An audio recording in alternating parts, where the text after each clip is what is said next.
Hey guys, welcome to another episode of Borderless. I have someone who's had a huge influence in my college life, my personal life, my professional life. It's such a pleasure to have you here today, Dr. Lee. Thank you. Thank you for making it this early this morning. This is my earliest episode I've recorded. It's 10:15, 10:20 in the morning. So I appreciate you taking the time to come out this morning. My pleasure. I think we started talking in 2015. Yeah, and I think you sent me an email, or I sent you an email about my visa getting ejected in Norway. Yes. Yeah, I remember that. yeah. My visa was ejected twice, and you played such a huge role. You and the UWC office here, played such a huge role in just helping me, get my visa, going back home, and then coming back to the States for school. And I remember having the acceptance letter from OU, and I think you had a personal note, written to me. I think Sophie as well from Germany had a personal note written to me. I remember all that. Rachel as well had a personal note written to me. And then that's how I got to know you worked for the admissions office first of all, and that's how I got to know the people who worked in the admissions office. So how long have you really been working there for? Until this coming August, it will be 5 years in the admissions office. Okay. And you from Malaysia.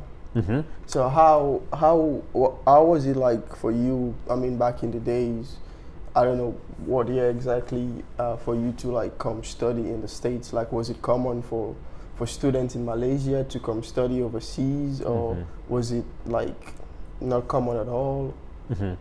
Well, I am technically a first generation college student. So my parents, they finished high school, and then being the first grandkids in both families to go to college, and also the first kid in the family to go to college, it was a pretty big thing. Yeah. I remember my mom always mentioned that, oh yeah, no matter what, you must go to college to finish a degree.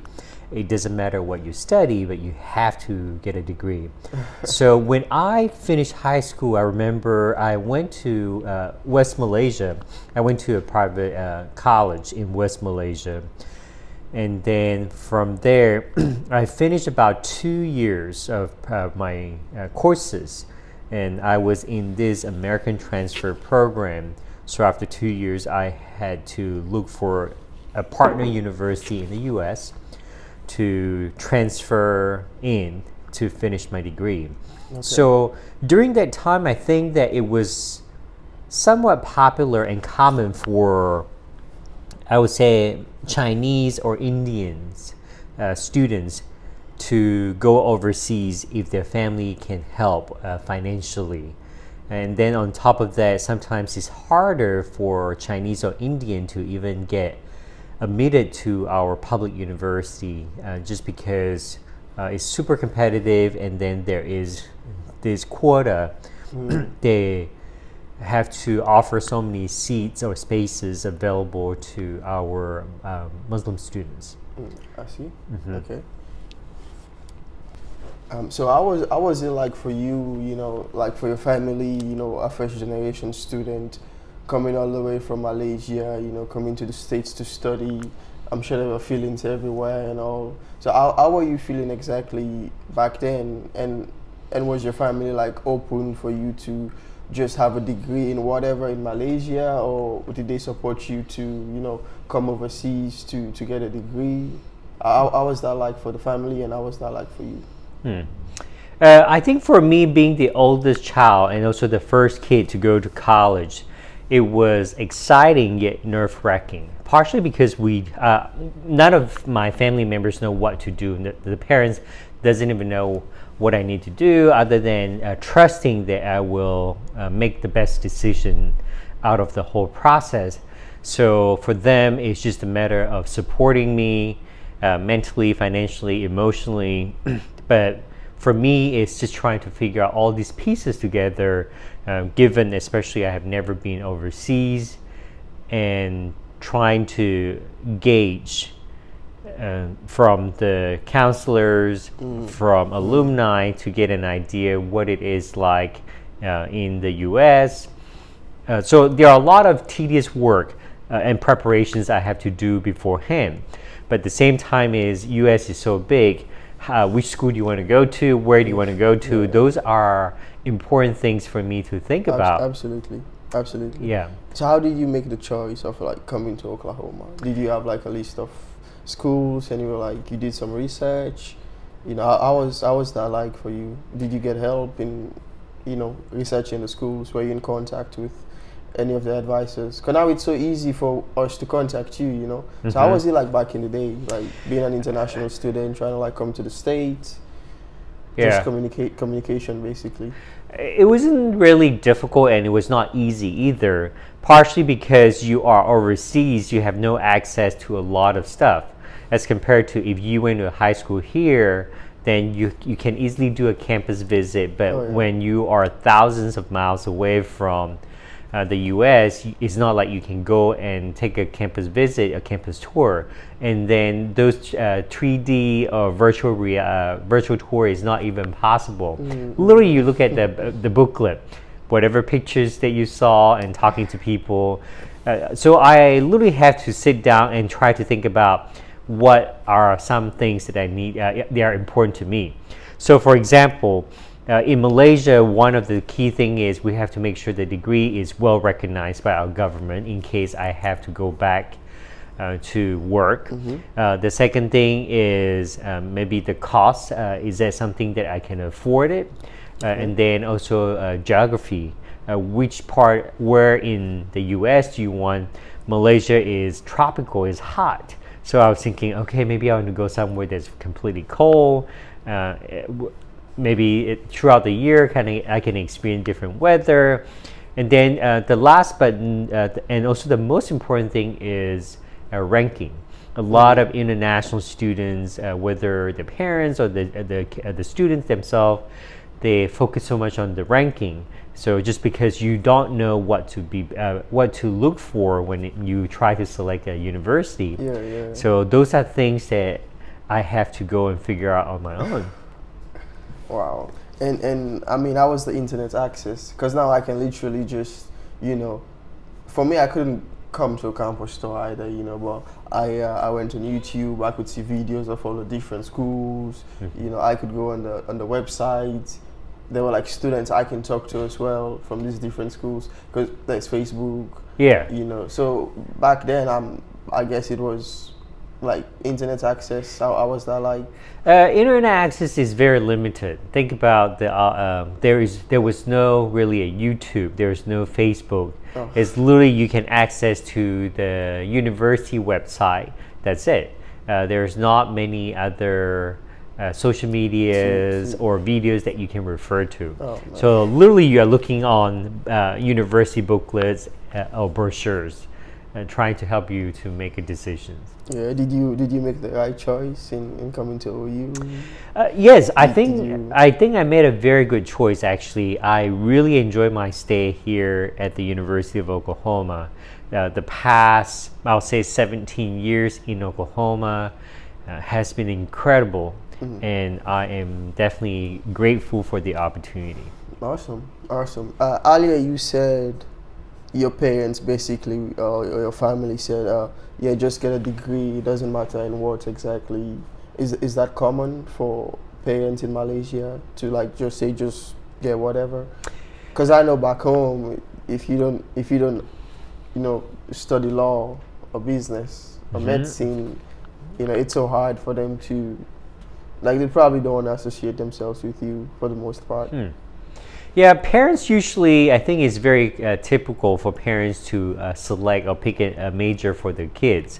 But I think for my family it's different because my mom, she wants me to do something that I enjoy. Okay. So I think that is a big contribution towards how I decide my major, instead of forcing me to study something just because for the job's sake or just because of the popularity and stuff. Absolutely. Absolutely. That's nice. So when you when you left Malaysia, you came to the States. Was that your first time, like traveling? And how was the culture shift for you? Like, did it take a long time for you to adjust? Mm-hmm. I consider myself having strong adaptability, so I can adapt to in an environment or new environment very quickly. I remember when I first came to Oklahoma, it was the hottest summer that time. Tell me about Yeah, it was super hot. Then I think I was shocked because Oklahoma is flat. So I have never seen such a flat piece of land. And then when we talk about shopping malls and stuff in Malaysia, we are talking about 10 stories, 6 stories. It's not like 2 stories. So those little things that have kind of like changed my perspective, I would say, about my experience, or somewhat it is kind of a culture shock to me. But overall, I think I adapted well. Of course, I was taught British English when I was in Malaysia. So some of the words, the vocabs, the terminologies that I use, people do not understand. But I think over time that I learned the new terminologies here to help offset that. Absolutely. I had a similar problem too. You know, I British system, and then in my in one of my English class, you know, she kept on deducting points for my spelling because it's not the American way. And you know, I had to go talk to her, and she was like, "Well, you just have to adjust." So yeah. So for me, it was an eye opener. I'm like, "Whoa, I'm in a different place." You know, I have to adapt to the system here as soon as possible. Yes. So it can be tough. It can be tough. But you came, and then you did your bachelor's, you did your master's, and your PhD. And like I said, you've been one of the people here at OU who influenced me a lot.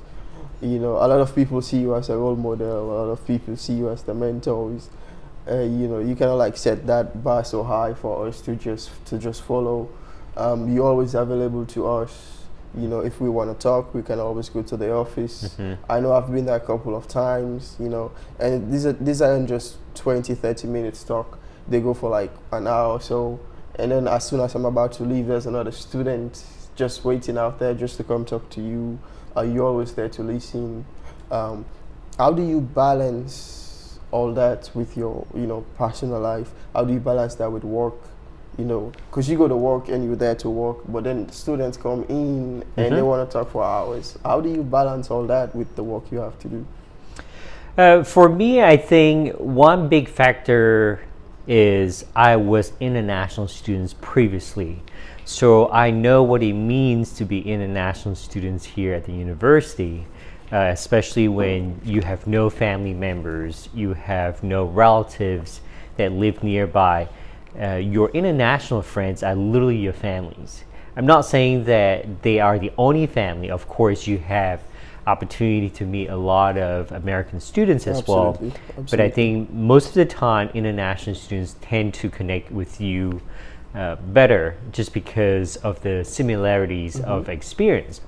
So for me, I just want to make sure that I carve out time for international students, or for students in general that I serve, just partially because this is also a moment that they need someone to be there for them, whether it's listening to them, helping them, or just sharing good news or cheering with them. So those are things that I value a lot in my job. So I always want to make sure if students were to come to my office, there is a space, there is a place where they can always share and talk. But outside of the meeting, I always try to make sure that I pay closely to my time, because you only have so much time during the work week. And whenever I will try to be what I call strategic in terms of completing the task that I need to complete on time. and also maybe sometimes I might have to take work home in the evening to do. But then I think for me it's worth the time, Absolutely. worth the sacrifice, just because you never know what the students need. So that's just how I see it. That's awesome. That's awesome. And like I said, a lot of people do look up to you. You know, you've been an amazing part of the university community. You know, just trying to help students settle down. Because I remembered, I mean, how can I even forget? I got rejected twice on my visa. You know, and throughout, you know, I was honestly, it was scary because I'm like, I hear stories a lot of people getting denied visa to come to the States. You know, so I went the first time, they were like, no. I'm like, whoa, like I have all my documents, I'm going to school. You know, I went the second time again, they were like, no. You know, but it was people like you know, the UWC school that kept me going. You know, Daniel and Barbara as well. You know, I'm so thankful for all of you. You guys kept me going, like, hey, just apply. You know, and you know, things like that can be tough, not just for the students but for you guys too. You know, so how often do you guys get those cases where, you know, students probably have issues with visas, and how do you handle it? Just the stress of like trying to get other students to come, and then there's this one who, you know, is having issues. How do you guys balance all that? Trying to make time for all the different cases. I think every semester, every year, I should say, that we typically have one or two cases like that. It depends, and not very often. But I think whenever the situations happen, then we will have to learn to deal with it and try our very best to assist the students. If we are willing to offer a space to our students, we are sincere that we want him or her to come. As a part of the university staff, and also being an advocate for international students, of course, I do have responsibility to make sure that I try every ways that I can to make sure that the students have maxed out their options before he or she give up. So recently we have cases where like a Syrian student got admitted. We have been going back and forth for a few months. The students was super excited, but unfortunately, because of the ban, the student was having issue. He even went through the second round interview, hoping that he would get a visa, but he still got denied.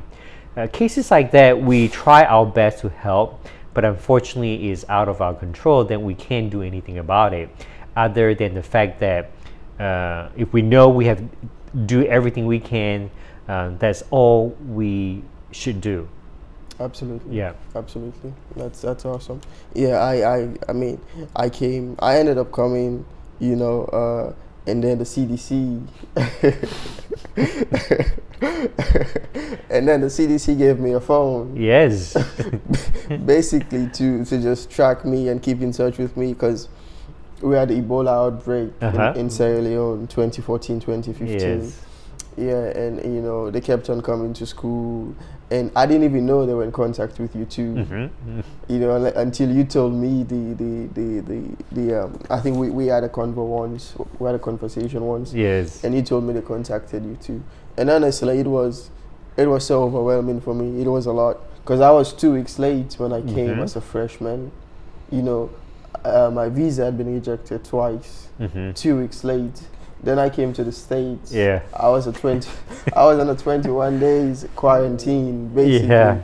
You know, and these people kept on coming to check on me every day and all. So it was a lot. But you know, like I said, your office is always available for students. So that was a great resource for me to just go in there and talk to you. So you said you spent 17 years in Oklahoma. At OU. In Oklahoma, actually. Oklahoma. Yeah. Have you since you came, have you like been to other states? I mean, of course, but have you like done work in other states, or like school in other states, or you spent all those 17 years like just living and working in Oklahoma? When I finished my master's after undergraduate, I work at Penn State University Okay. for almost a year, not quite a year. Okay. So that was the one time that I was out of the OU system and working in Pennsylvania. So, why? I mean, like, how was that like for you? OU, Pennsylvania. What got you back exactly to OU? I think I was very fortunate to some extent. That time I was also having some visa issues. So that time, University of Oklahoma, they decided to take a chance on me. And then they offered me a job which I have never expected that I was qualified for. It was the Asian American Student Life. Out of the pool of applicants, they decided to choose me and give me a chance.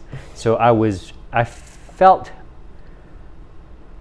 grateful and privileged because I'm Asians, but I'm not Asian American. So trying to serve Asian Americans on campus, it was quite a big responsibility. And then the person before me, she was the person who has done the job for about 20 years. Okay. So you're trying to fill in a big shoe that potentially you don't know whether you can succeed or not.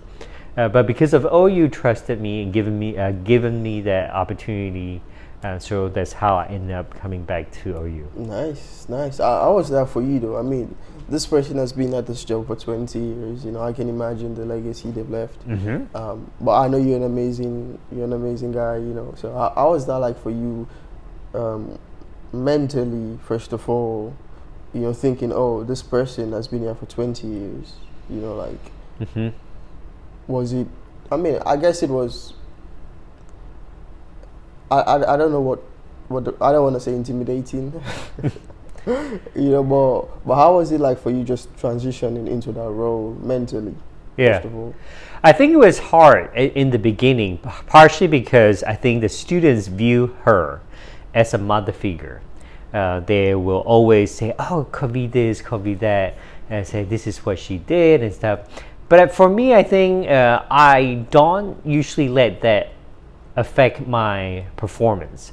Partially when I was assigned to do that task, I will give my best to do it.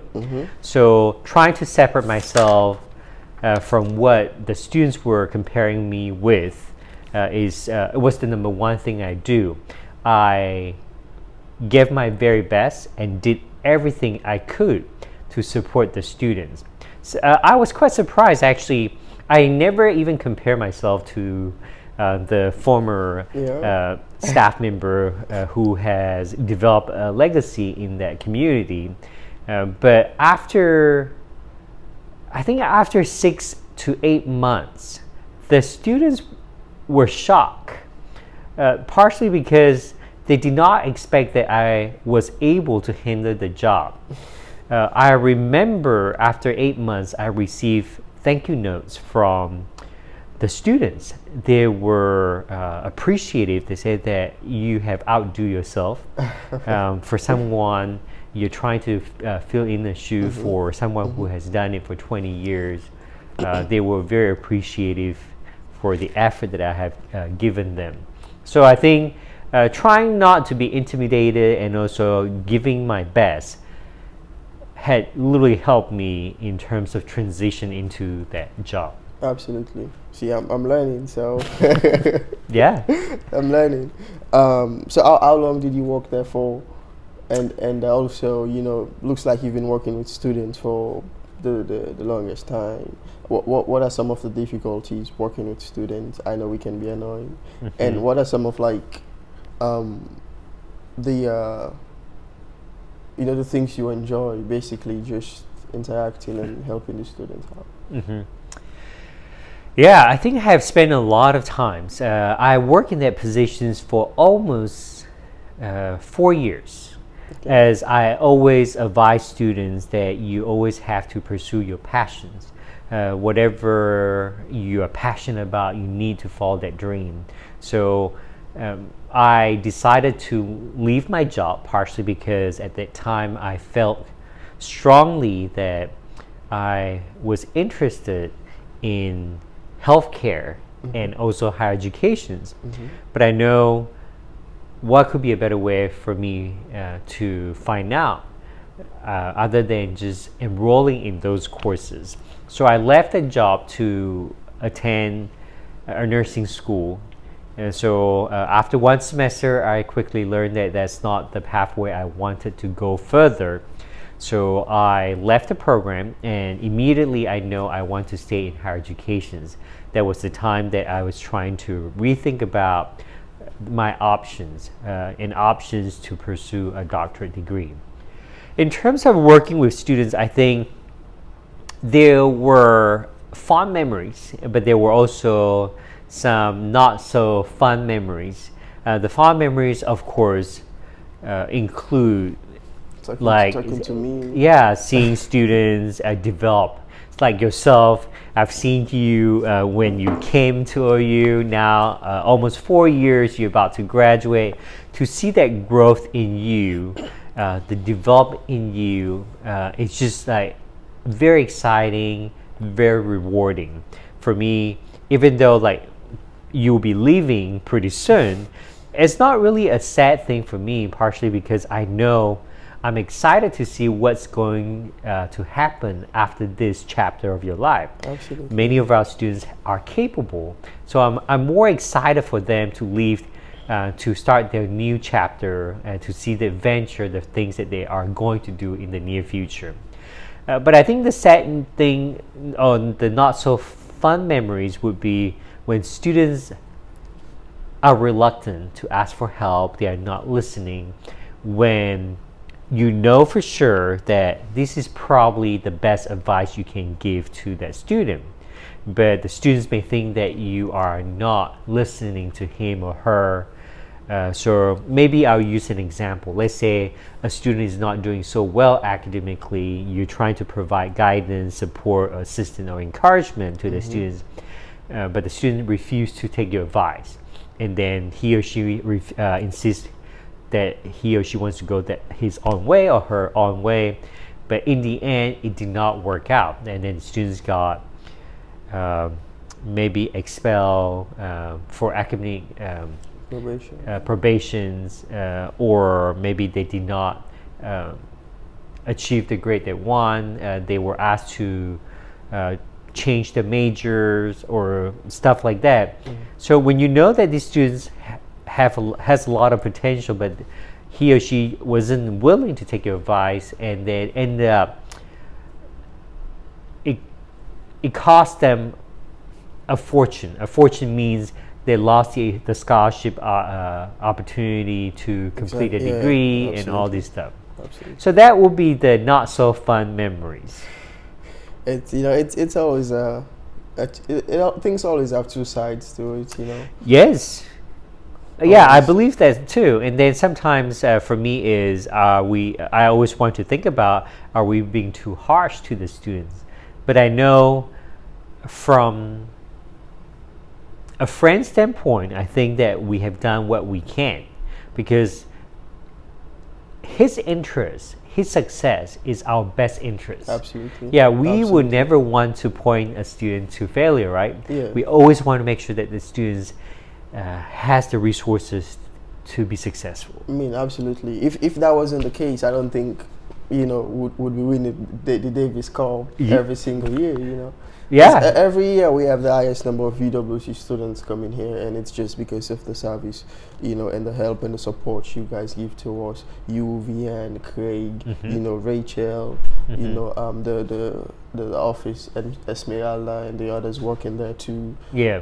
So it's basically the support. Sometimes you guys, after you guys know the semester is gonna be tough.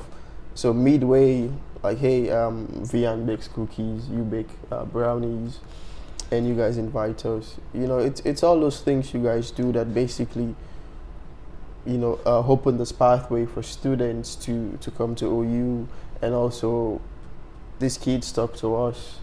They're always sending me messages on Facebook. I used to work for you for 3 years. Yes. You were my boss for 3 years. And I remember when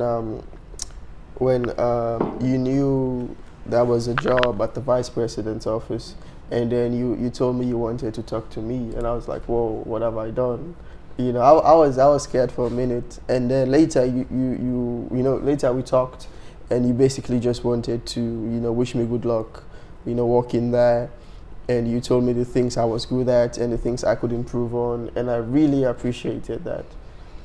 So thank you so much. And those are the things that basically make students wants to come back, make students wants to give back.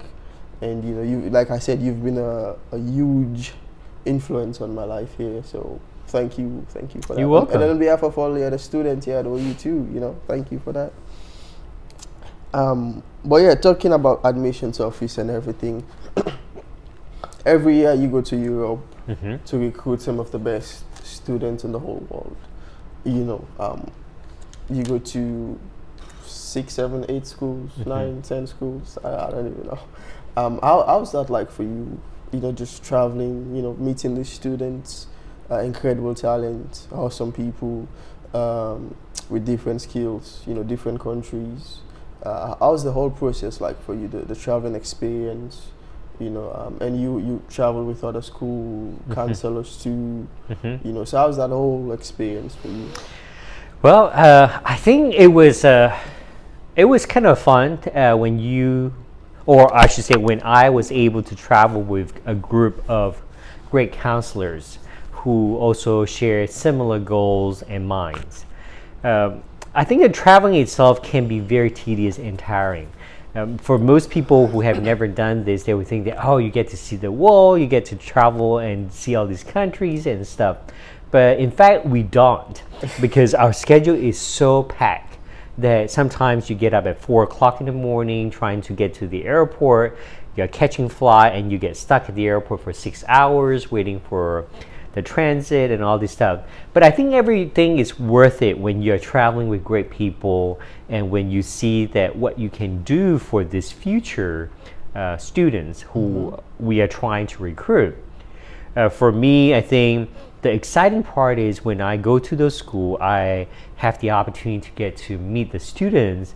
Like you say, they are very talented, they are the best of the best from their country. And going in without any preconceived notions, not knowing anything about them beforehand, but just trying to get to know them as a student, what they're interested in, and also learning about their story, literally has been the most rewarding part of my job. But of course, whenever they start applying, then it becomes more hectic and tedious, partially because we can only accept so many students, and then sometimes the students who have shared a very important story of their life with you, but because of the grades, because of some other factors, we are not able to offer him or her a spot for the class. That becomes the saddest moment of my recruiting journey. But overall, I try to not let that become a hindrance in my job. I try to make sure that we provide what we can offer, the best opportunity for students who deserve it. Absolutely. So how many schools do you go to, and how's the interaction like with the students? Are they like welcoming? Have you had instances where students don't want to like associate with OU, or and how's the relationship with the other counselors basically? With the counselors or with the students? Well, both. So with the counselors, I think it has been great. The counselors are very receptive, and also sometimes the head of the program, the head of the campus, they usually they are very welcoming. They want us to go and share university information with their students. And so they typically are very encouraging and very empowering. I typically have a very good working relationship with the counselors. In terms of students, I think generally speaking, I'll say our students, like people like you, have done an incredible job in promoting our school to the 0 year, first year, the students who are younger than them. And then many students will try to make an attempt to come and visit. Some students will come with an open mind But of course, there are some students, they already know that I'm not interested in your school because I'm only interested in this Ivy League school and top school, which for me is perfectly fine. But I think the one thing is they're missing out a lot. When you are only so narrow-minded, you really don't see a lot of opportunities outside. Absolutely. Yeah. Absolutely. So what's the setup like? So you guys move from school to school, and then this kid set interviews with you. I mean, I remember for my experience, I had to.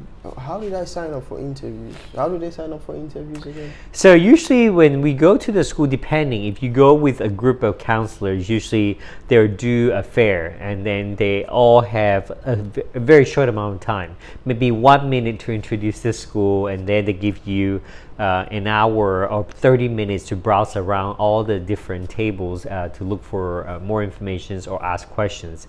And then usually have a sign-in sheet or a sign-up sheet for you. If you are interested, you fill out your name, and then they schedule the interview with you. Yes, it was a sign-up sheet. Now I remember. There used to be like a sign-up sheet on the notice board with different times, and then different schools. So if you're interested in this particular school, all you do is basically write your name down for this time. Yeah. And I remember talking to a few schools. I think the year I came, OU didn't go to Norway. And it's so surprising that a lot of my co-years, Yeah. I think the highest number of people who went to a particular school came to OU. I think we were 10, 11, 12, 13. I can't even remember the exact number. Yeah. But, and that just shows how good OU is at promoting itself, first of all, and because of the way you guys treat students here. Because you guys weren't even at the fair. But 13 students or 12 students come to the school. Because for me, I was communicating with students here my second years. Bakazile, Esme. Yeah. When talking to them, hey, how's OU? Was like, hey, it's amazing. You should come for sure.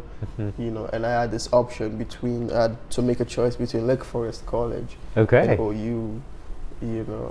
I had to. It was hard rejecting the other schools because you have to send an email saying, hey, it was tough. Yeah. But yeah, it boiled down to OU or Lake Forest for me, and I wanted to study business. I didn't know what accounting, business management. I didn't know exactly what I wanted to do, economics. I just knew I wanted to do something business related. And Lake Forest is a good business school. I didn't know about price that much. But after talking to Bakazile and Esme, they were in the business school, so they kind of like helped me a lot, providing information. You guys were always there, sent an email and you'd reply like, at least a day, so that kind of like helped me just made my decision to come to OU. And I keep on telling the students I was talking to when I was working at your office that I'd make, if I'm to make the choice again, I'd choose OU, again. So it's really good that you guys are doing so much just to get students here, and not only getting them here, but also helping them adapt and help them thrive and help them be successful for the 4 years they're here at OU. So when you travel to Europe, basically going from school to school to school to school, I mean it's exhausting. What are like. So when that time comes, what are the things you look forward to the most, and what are some of the challenges you face? Just the whole traveling experience and moving from place to place, waking up at 4 a.m.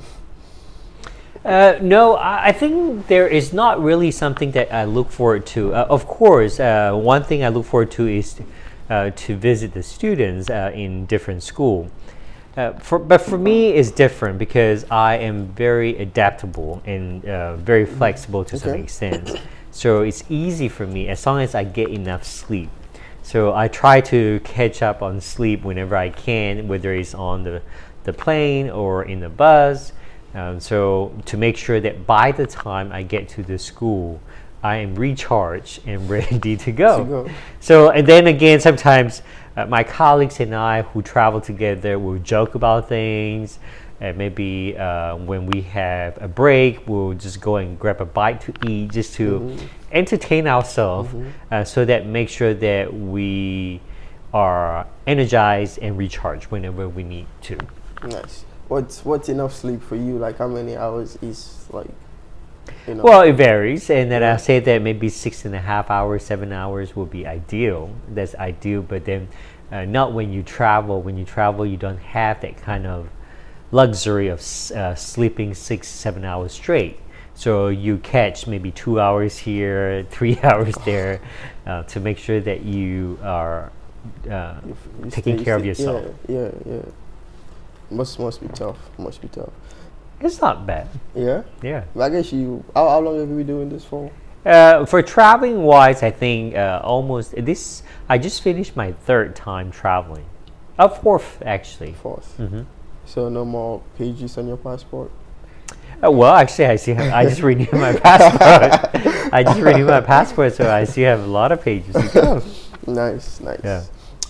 Just rounding up basically. So first generation student, you have your bachelor's, your master's, your PhD. You set the bar so high for your siblings, So when you got your bachelor's, what was the reaction like from your family? How did you feel at that time? Because I know a lot of people. I mean, myself, I'm a first generation student. What was the feeling like? It was good. It was good that I finally accomplished something. Of course, I felt like I made my mom proud, because her goal is to see all her kids receiving a degree. It doesn't matter what degrees, as long as we all graduate from a college and have a degree in hand. That's what she hoped for. And my brother, my sister, they all graduated as well. Nice. They all had a bachelor degree. Nice. And so, yeah. Nice. That's awesome. So when you came as an international student, how often did you go back home? When I came as an international student, I didn't go home as often because, as you know, it's not feasible financially. Oh, yeah. I think for many of you are a little bit more fortunate because you have a scholarship to cover everything. But for me, it was different because I had to work very hard to support myself, to buy food, to pay the bills. My mom was able to help me with some my tuitions. So I did not go home the first 2 years of my college. And then after that, I went home once. Then after 2 more years, I went home again. But now working as I'm a staff member, as my mom is getting older, my intentions has changed and my traveling has changed as well. I always go home every year, at least once a year, to make sure I spend time with the family. Absolutely. How is it like going back home? Well, the first time you went home, how was that like? First time traveling out. You in college. Then you is gonna get his bachelor's. How was that like going back home for you? With all the experiences you had in the States for 2 years. Just going back home to your family. How did that feel like? It's very different because I think after living the country for 2 years and then now you go back to the country, there is another readjustment. Culturally wise, I think because you're so used to something here. So let's say, for example, you are used to having space. But when I went back home the first time, it's a norm. It's a culture thing that people, whenever they went to check out, pay, they are standing very close to you and stuff. But here you are not used to it because you give people space. So it's another piece of readjustment the first time when I went home. So I would say that there was a little bit of culture shock again. But it was good. And, the moment you went home, you said, oh, home sweet home, because that was your country, right? So you always feel like you're home again. Absolutely. I mean, I experience the same thing every single time I go home, and and sometimes people look at you and they just think you acting fake or you being fake just Yeah. because I need my personal space. Yes. You know, but it's like I need my personal space. Yeah. You know, and yeah, it's so hard to explain to people sometimes that yeah, you need your personal space. People need time for themselves. Hmm. You know, and all. But a lot of people don't get this when you go back home. A lot of people don't get this basic concept. And Yes. it's always tough. Just readjusting, like you said. You know, you come here, you have to readjust. You go back, you have to readjust, and it's always. I mean, like you get used to it at some point. Yes. But it's always a skill too. Yeah. It's always a skill to do. I was gonna ask you. Let me see. I think we've basically covered almost all the questions here. But do you see yourself like, you know, do you see yourself doing something else, you know, in the nearby future, or you think you're gonna be with, or you working with students? Hmm. I think I'm keeping that options open. So for me, I do love challenge, and of course, I enjoy my job very much. But if there's something that will provide me the opportunity to be challenged and also to learn and grow Absolutely. personally and professionally, I'm not against considering the options.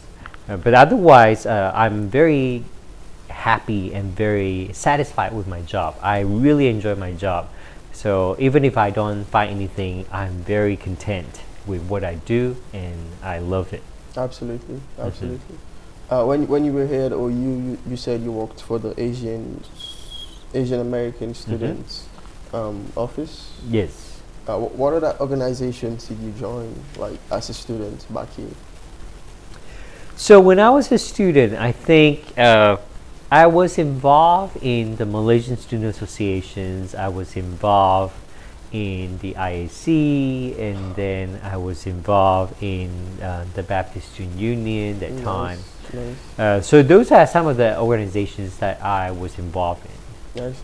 Talking about Malaysia again, even I mean, tell me about Malaysia. You know, what's the capital, the population, and where are you from in Malaysia? Where is it located? So Malaysia is located literally it's on the equator. It's in between Thailand and Indonesia. So Malaysia has two islands. We call it the West and the East. The West Island is connected to Thailand, and then the West Peninsula, and the East one is connected to Borneo. It's literally the Borneo Island, and part of it. Borneo. Borneo. Borneo. Yeah, part of it belongs to Malaysia. The other part belongs to Indonesia, called Kalimantan. So my hometown is actually in the east side, which is a small city called Miri, and then. I think the capital is called Kuala Lumpur. That's where I think if you have seen the movie Entrapment, that was where it was filmed. Maybe I should. They have the Twin Towers too. Entrapment. So, which is a very popular place to visit. Yeah. So if I go to Malaysia, you know, if I want to like take a trip to Malaysia, where would you recommend me to see the Twin Towers and? You know, what else is there that I can do? Malaysia is very diverse, and also it's a tourism country. So there are a lot of things that you can experience and see and visit. So for example, I think Kuala Lumpur is a good place to consider because of the international airport. A lot of times our my friends who went there, they have the opportunity to experience the different cultures like Indian, Chinese, Malay, and then sometimes if you go to like the east side, the Sabah and Sarawak, you experience more the native people's life. So in terms, we have rainforests, of course, and then there are some islands where people, if they love the beach, there are those available for students who, or for travelers to enjoy. The most important thing I would say is the food, because in Malaysia itself you can experience so many different types of food, Yeah. and then I would say the food is the best. So what's your favorite food in Uh, Malaysia? I would say that I really enjoy all kind of foods. It depends on my mood. Some days I love a stir-fried noodles. Some days I love curries. Some days I love seafood. I would say that, yeah, if I have to pick, I would say seafood is my favorite. Seafood? Yeah, because Malaysia has a lot of very fresh, Fresh. yeah, Yeah, seafood. it's the same back home. Yeah, It's the so same back I home. really enjoy them. Fish, shrimp, or prawns, you call it. So those are my favorites. That's awesome. Mhm. Yeah, I mean, hopefully I'll be able to come to Yes. Malaysia someday, just to visit and see. Yeah. One of the things I want to do is basically just travel as much, meet as many people, get as many experiences as I can, and, Mhm. Yeah, if you were to go to Malaysia, you can also go to Singapore, you can go to Thailand, go to Indonesia, because they are all very close to each other Yeah. in terms of proximity. And then when you get to Malaysia, you can easily find those budget airlines to travel around. Nice. So, and then all these countries, they speak English. You don't have to worry about language barrier. And then, That's good food. yeah, good food. That's what else can you ask for, right? Food is always a pull factor. It's always bringing people together. Mhm. I agree. But yeah, just rounding up. Basically, it's been a pleasure having you here today. You're such a great. You have such a great personality. You have such a great influence on students here. Myself and a lot of UWC students, a lot of international students as a whole, and basically the OU community. And you've been working with students and young professionals for so long. But just rounding up, like, what advice would you give to students, young professionals out there, like myself, listening to this, watching this? I think either students or young professionals, they should always try to pursue their dreams, things that they are passionate about. It doesn't matter how difficult it is. Of course, you're going to experience some challenges along the way, but as long as you do not give up, that's what matters. My personal life philosophy is do not live my life with regrets. And that's how I function every day. If I want to do something, I always will try Just to go for it until I know that I cannot push further. Then at least I know I have done it. So give you an example again. So I told you earlier that I have always thought about healthcare as a profession and also higher education. So I sacrificed my job. I left the job and then decided to go for a nursing school. But then literally I have tried it, and then now I know I will never regret. So I think that is the best thing for me personally, and I hope that people will also think about it as well, because we all have different goals. Absolutely. But be persistent and work hard for it. Absolutely. Hey, thank you so much, Dr. You are welcome. It's been a pleasure having you Pleasure is today. mine.